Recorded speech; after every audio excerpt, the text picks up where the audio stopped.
నియోజకవర్గాల పునర్విభజనపై విజయ్ నేతృత్వంలోని తమిళనాడు ప్రభుత్వం కీలక నిర్ణయం తీసుకుంది. కేంద్ర ప్రభుత్వం ప్రతిపాదిస్తున్న డీలిమిటేషన్ కు వ్యతిరేకంగా అసెంబ్లీలో తీర్మానం చేయాలని ప్రభుత్వం నిర్ణయించింది. సీఎం విజయ్ నేతృత్వంలో జరిగిన తమిళనాడు ఎంపీల అఖిలపక్ష భేటీలో ఈ మేరకు నిర్ణయం తీసుకున్నారు. మహిళా రిజర్వేషన్ బిల్లుతో ముడిపెడుతూ కేంద్ర ప్రభుత్వం ప్రతిపాదిస్తూ వస్తున్న డీలిమిటేషన్ ప్రక్రియపై చర్చించేందుకు రాష్ట్ర ఎంపీలతో సీఎం విజయ్ అఖిలపక్ష సమావేశం నిర్వహించారు.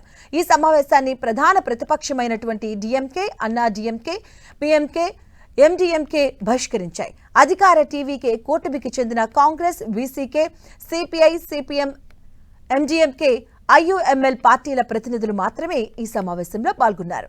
లోక్సభ, రాజ్యసభలో రాష్ట్రానికి చెందిన మొత్తం 57 మంది ఎంపీల్లో 37 మంది ఈ సమావేశానికి గైహాజరయ్యారు.